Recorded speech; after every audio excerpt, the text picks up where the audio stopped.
Şeye geçeceğim şimdi. Reklam arasından önce Sultan Selim'le ilgili olarak, Sarı Selim'le ilgili olarak söylenene, hani denir ki çok içerdi. Hatta hani o düşme meselesinde de hakikaten çok içkiliydi ve düşüp o yüzden kafayı vurdu ve vefat etti denir. Romanlar yazarlar böyle. İkinci Selim çok içermiş, sarhoşmuş.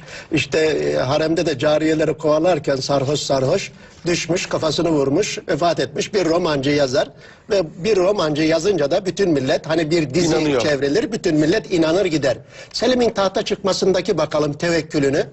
Diyor ki asker Mustafa'yı tutuyor. Asker Mustafa'yı tutuyor. Annem ve babam da Bayezid'i tutuyormuş. Bize de diyor Rabbimiz yeter diyor. Tevekkül ehliyiz diyor. Yerinde sağlamca oturuyor.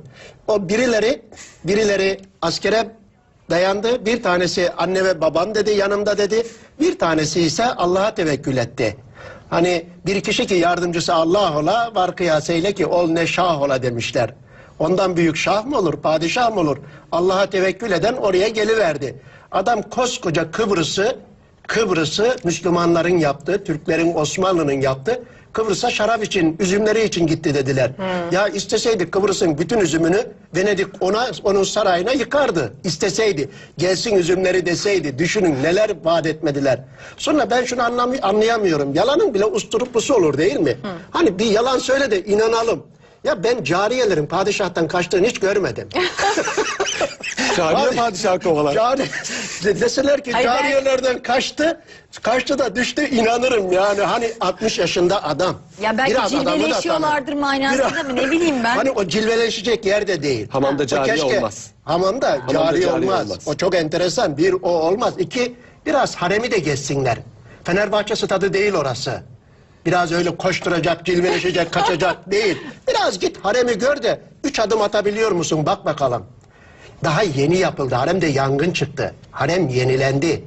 O zaman. Ve o esnada işte haremde ve harem kısmında ve hamamları yenilendi. Padişah orayı geziyordu.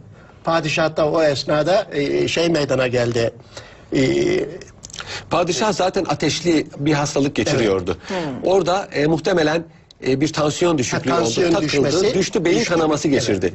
Ve 3-5 gün hasta vefat yattı. etti. Sarhoşluğuna dair hiçbir kayıt yok. Hiçbir kayıt yok. Hiçbir rivayet yok. Menkıbeyi seviyorsunuz. Bir menkıbe daha anlatayım bununla alakalı. Divan toplanır, Divan-ı Humayun. Savaşa, barışa, anlaşmaya, vergiye, her şeye o karar verir. Padişah karar vermez.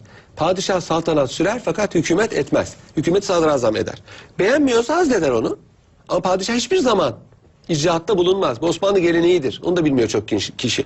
Padişahın iki dudağın arasında bir şey yoktur. Sadrazamın vardır. Divan konuşuyor. Kıbrıs'a fethi sefer yapılsın mı yapılmasın mı? Sadrazam Sokolu Mehmet Paşa. Divan başkanı o.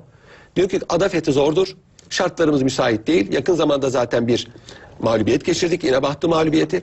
Girişmeyelim bu işe diyor. İnebahtı fetihten sonra özür dilerim. Yani Don Volga kanalında. Don Volga problemi var. Maliyede müzayaka var. Özür dilerim. Doğru, haklısınız.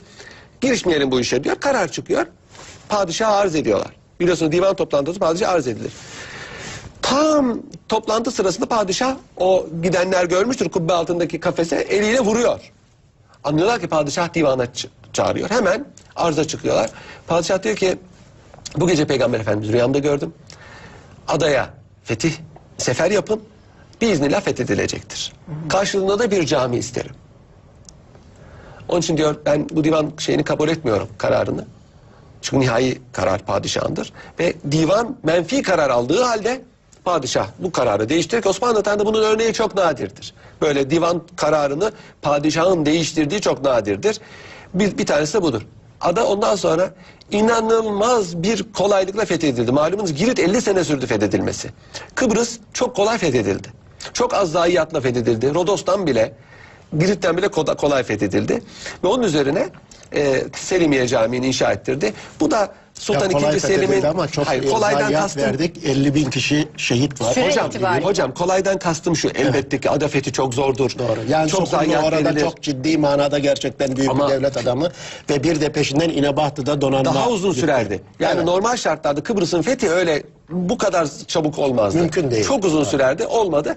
Bu da 2. Selim'in manevi dünyasını aydınlatması bakımından mühimdir. Ben daha önce bu mevzuda yazılarda yazdım. Osmanlı padişahının içki içme meselesinin çok abartıldığını ve yerli yersiz ileri geri konuşulduğunu, kaynakların böyle bir şeyden açıkça bahsetmediğini, Peki, bahsetse bile tek bir kaynağın, garezkar bir kimse tarafından yazılan tek bir kaynağın böyle bir mühim hadisede ortaya atılmasının tarih felsefesiyle ve disipline bağdaşmadığını düşünüyorum. Kaldı ki padişahların şahsiyeti tarihin konusu değildir. Yaptıkları tarihin konusudur. Çünkü şahsiyeti hiçbir zaman iyi bilinemez.